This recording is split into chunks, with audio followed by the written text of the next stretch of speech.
The rain hammered on my office window, a relentless rhythm that mirrored the dull ache in my head.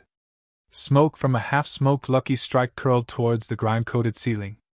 Another night, another bottle of rye half-empty on the desk, another dame with trouble written all over her crimson dress. She pushed open the door without knocking, a burst of jasmine perfume and damp silk announcing her arrival.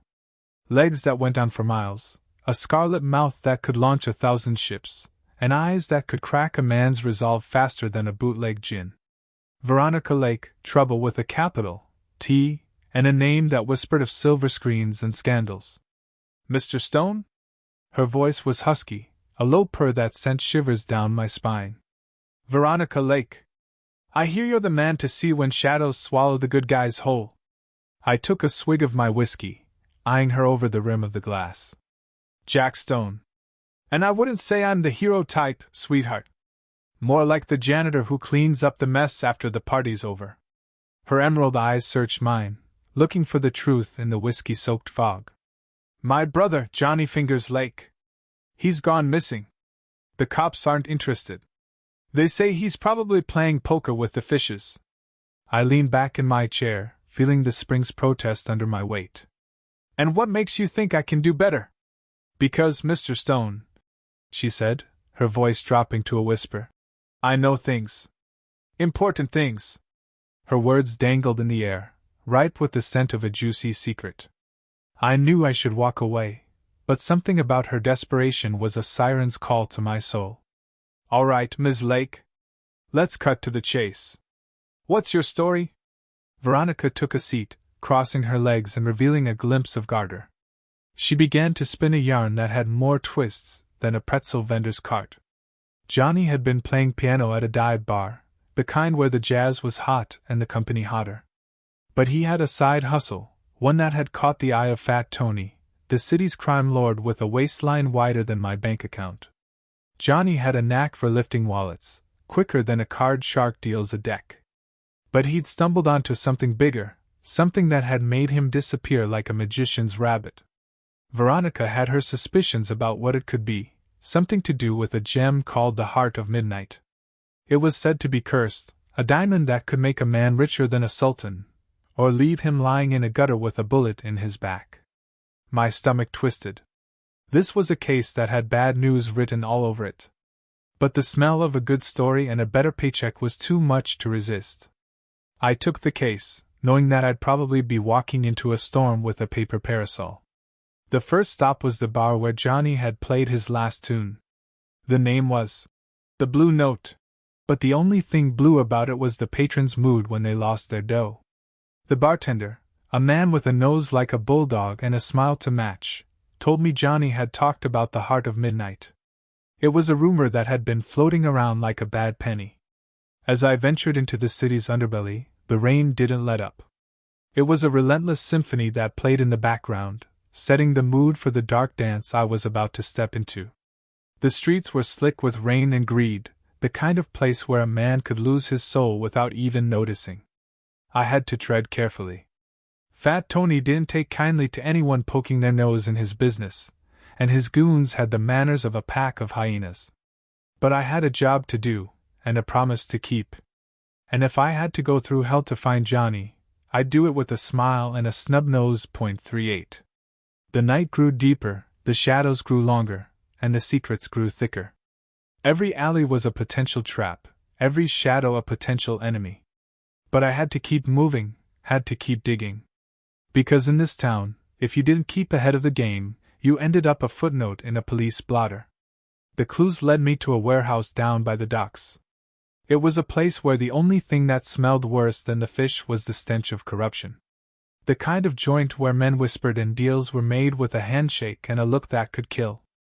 I could feel the tension in the air, thick as the fog rolling in from the harbor.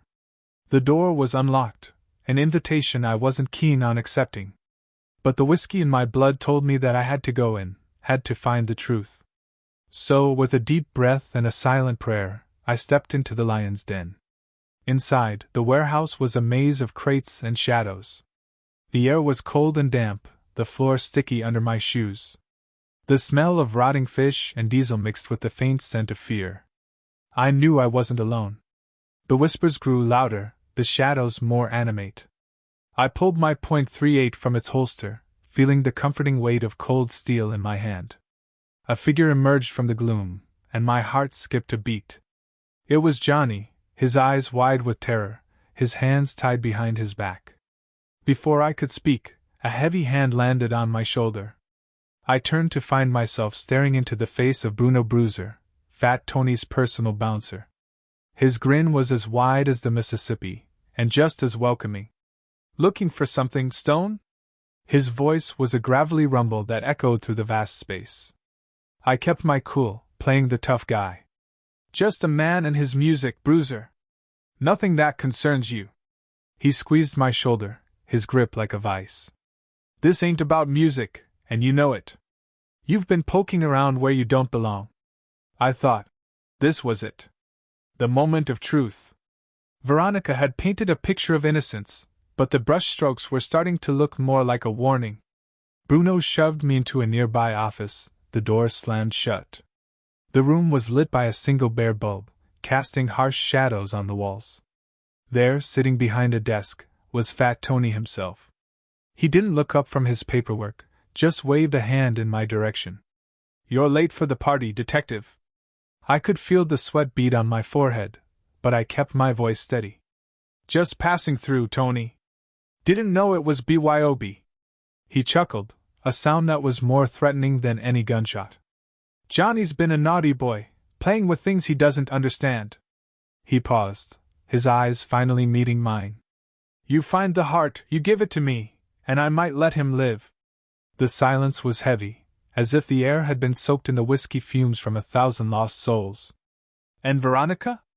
I had to ask. Tony's smile faded. "That's between me and her. You just worry about the job." So, it was a trade. The heart for Johnny's life. And what of Veronica? Was she a pawn or a player in this deadly game? I nodded, swallowing the bitter taste in my mouth. "You got a deal." As I left the warehouse, the rain had turned into a downpour. It washed the grime from my face, but not the guilt that was starting to gnaw at my gut. I had a choice to make, and it wasn't going to be an easy one. The heart of midnight was out there, calling to me like a siren's song. But so was the truth about Veronica Lake. And in this noir symphony, the notes were starting to get discordant. I made my way to a dive bar on the edge of Chinatown, the kind of place where the floor sticks to your shoes and the bartender knows more secrets than a confessional. I had a hunch that the heart might be connected to the local black market for antiquities. The city was a melting pot of cultures, and some of those cultures had a taste for the exotic and the forbidden. The bar was a sliver of neon in the dark alley, a beacon for the desperate and the damned. I pushed open the door, the bell above it chiming like a funeral toll. The patrons looked up, their eyes as sharp as switchblades, before returning to their drinks. The air was thick with the smell of opium and despair. I found a table in the corner, the kind that had seen more than its fair share of deal-making and backstabbing. I ordered a whiskey, neat, and waited. It didn't take long before a man slid into the seat opposite me, his eyes flicking over my face before he spoke. "You're Jack Stone, the detective." It wasn't a question, but I nodded anyway. "And you?" He grinned, revealing a gold tooth. "Call me Chin. I've got what you're looking for." Chin. The name was familiar, but I couldn't place it. Another player in this twisted game of cat and mouse. But he had information, and that's all that mattered. He leaned in, his breath a mix of garlic and secrets.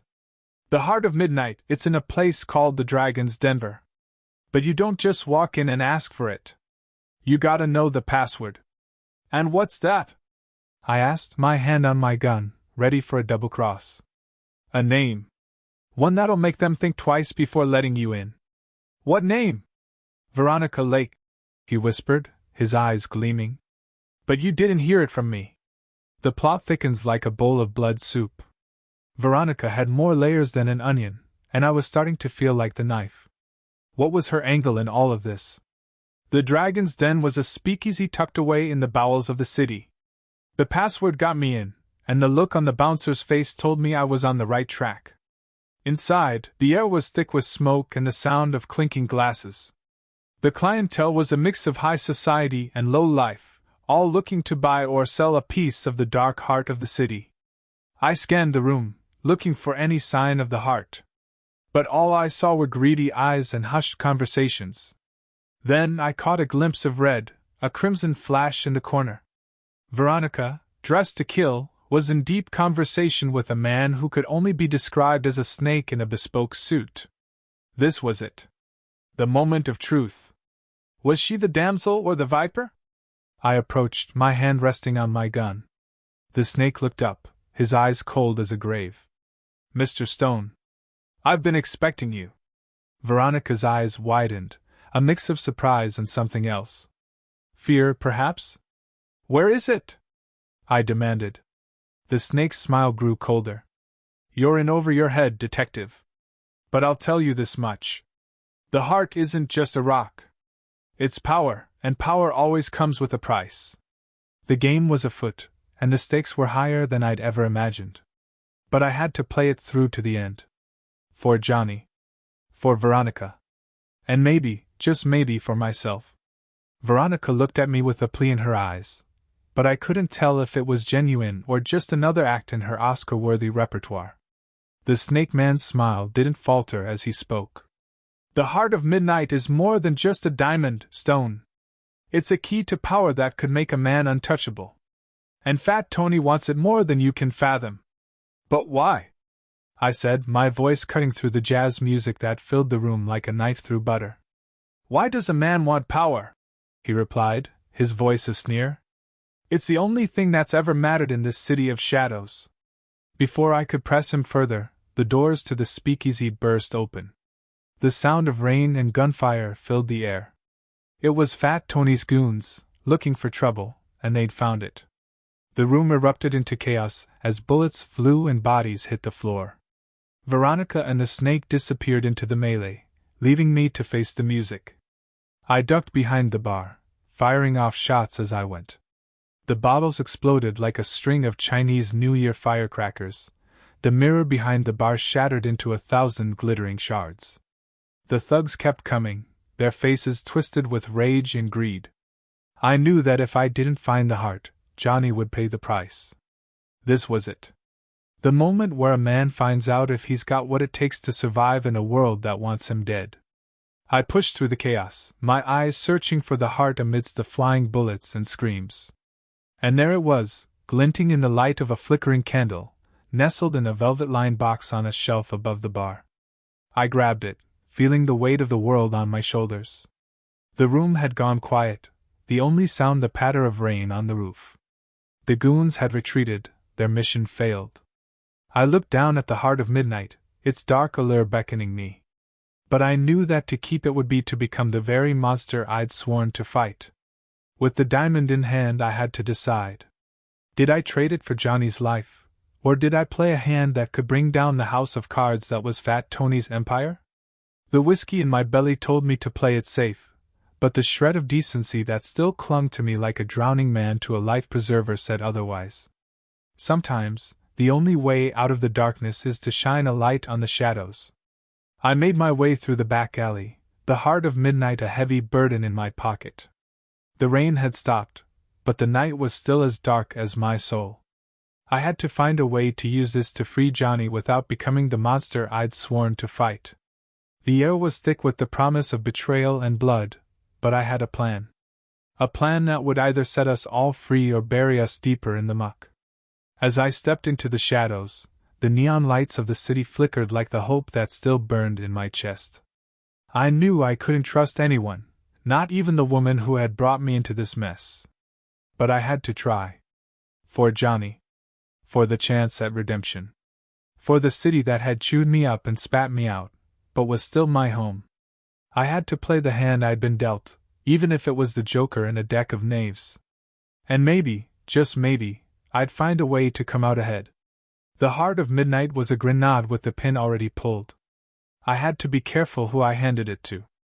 I called Fat Tony, my voice as smooth as the whiskey I'd left behind. I've got what you want. Meet me at the docks, midnight. It was a bold move, But sometimes the only way to bluff was to go all in. The night was a cloak of ink as I made my way to the docks, the heart of midnight burning a hole in my pocket. The fog rolled in, wrapping the city in a shroud of mystery and deceit. The air was thick with the scent of the sea and the promise of a deal about to go down. Fat Tony was there, his bulk silhouetted against the moonlit water. He had Veronica with him, her eyes red-rimmed and haunted.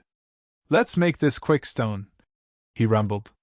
I stepped out of the shadows, the heart of midnight glinting in my hand. "The heart for the girl," I said, my voice as cold as the steel in my pocket. He chuckled, a sound that didn't reach his eyes. "You're a fool to think you can bargain with me, detective." Fat Tony wasn't known for his sense of humor. This wasn't going to be a negotiation. It was going to be a showdown. Suddenly, Veronica broke free, running towards me.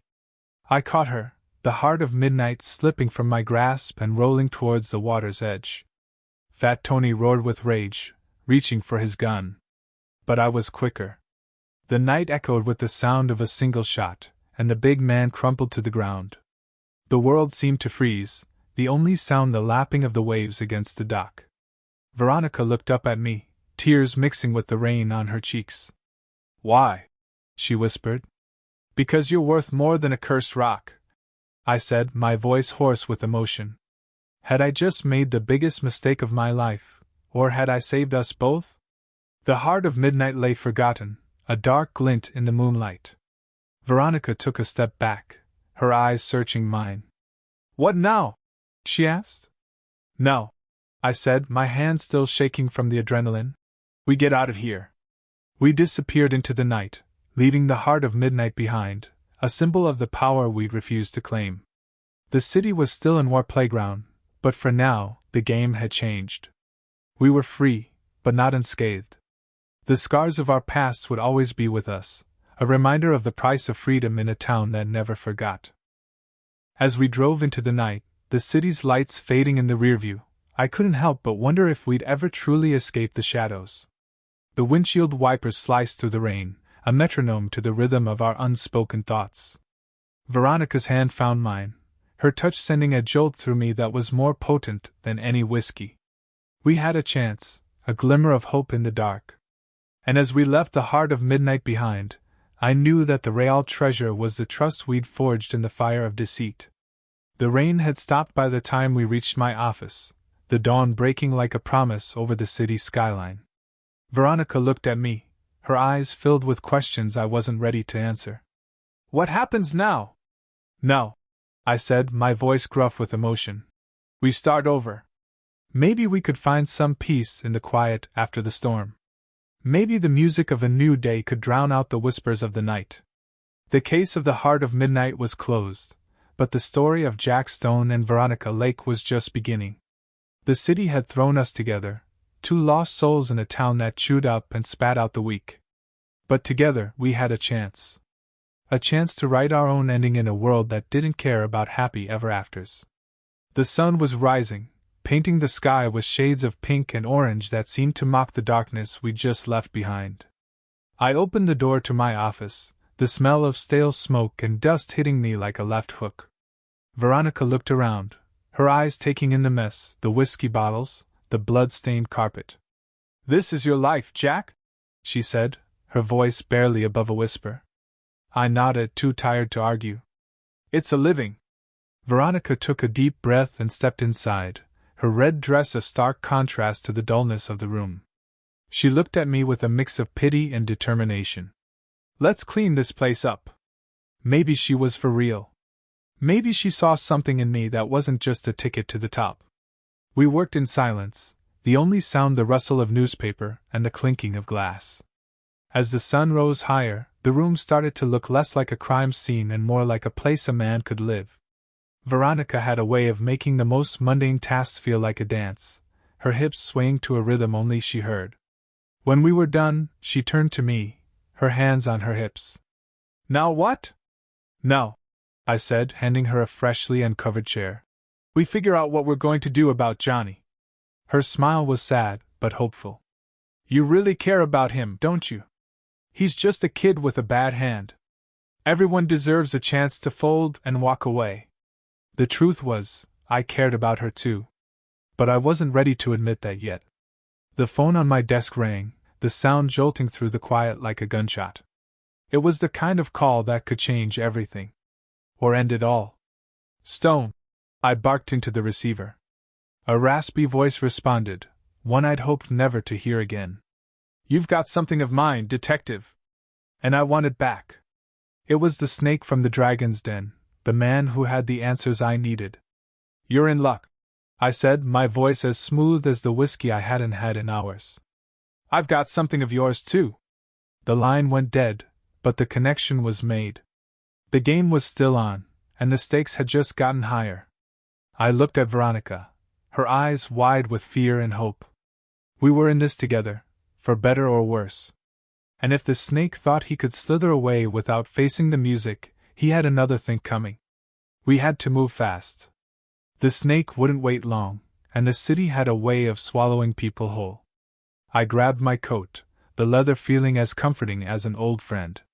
"We've got to find Johnny before the snake does," I said, urgency in every syllable. Veronica nodded, her eyes steely. "I know where he might be." We raced through the streets, the early morning light doing little to chase away the shadows. The city was waking up, but it was clear that the night's events had left their mark. The air was electric with tension, the kind that comes before a storm. Every move we made was a gamble, but I had a feeling the house was about to clean us out. We arrived at a seedy hotel, the kind that rented by the hour and didn't ask questions. Veronica led the way, her heels clicking on the grimy tiles. The clerk looked up from his comic book, barely registering our presence. We found the room, the door ajar. Inside, the bed was rumpled, the air thick with the scent of fear. "Johnny?" I called out, my gun drawn. There was no answer, only the sound of a single teardrop landing on the floor. The heart of midnight lay in the center of the bed, a pool of blood spreading around it. The heart had claimed another victim, and the snake was still out there, waiting to strike. Veronica gasped, her hand flying to her mouth. "What have we done?" I pushed aside the anger, the pain. "We've got to get out of here before the cops come." As we retreated into the hallway, we heard the sound of footsteps, heavy and deliberate. It was the snake, his smile as cold as the diamond we'd left behind. "Looking for something?" he sneered. "You're not walking away from this," I said, my voice as hard as the steel in my hand. This was it. The final hand. And we were all in. The snake's smile grew wider, revealing the gleam of a knife. "You think you can outsmart me, Stone? You're just a chump in a cheap suit." Veronica stepped in front of me, her eyes flashing. "You're the one who's made a mistake," she said, her voice a low purr. "You forgot about me." And before the snake could react, she reached into her purse and pulled out a small pistol, firing 2 shots into his chest. He stumbled back, the knife clattering to the floor, and then collapsed, lifeless. The dame had more guts than I gave her credit for. We stared at each other for a moment, the echo of the gunshots still ringing in our ears. Then, we turned and ran, leaving the snake in the heart of midnight to the cold embrace of the hotel room. We had to get off the street before the cops arrived, before the vultures started to circle. The city was waking up, the streetlights fading like the last stars of the night. We ducked into an alley, our breaths coming in ragged gasps. Veronica looked at me, her eyes shimmering with unshed tears. "What now?" "Now," I said, taking her hand, "we find a way to make things right." The heart of midnight was a siren's song, but we'd survived. And maybe, just maybe, we could write a new tune. The sun was a fiery ball of hope rising over the city's skyline, casting long shadows across the alleyways. We had a chance to start over, to leave the darkness behind. But the city had a way of holding on to you, of reminding you of the debts you owed. The sirens grew louder, the sound of a city coming alive to the promise of a new day. And as we slipped into the shadows, the heart of midnight a memory, I knew that we had a chance to forge a new future. A future where the whiskey and the blood didn't define us. Thank you for watching this video. I hope you enjoyed it. If you did, consider subscribing to stay updated with our latest stories, give us a like if you want to see more, and drop a comment below to let us know your thoughts.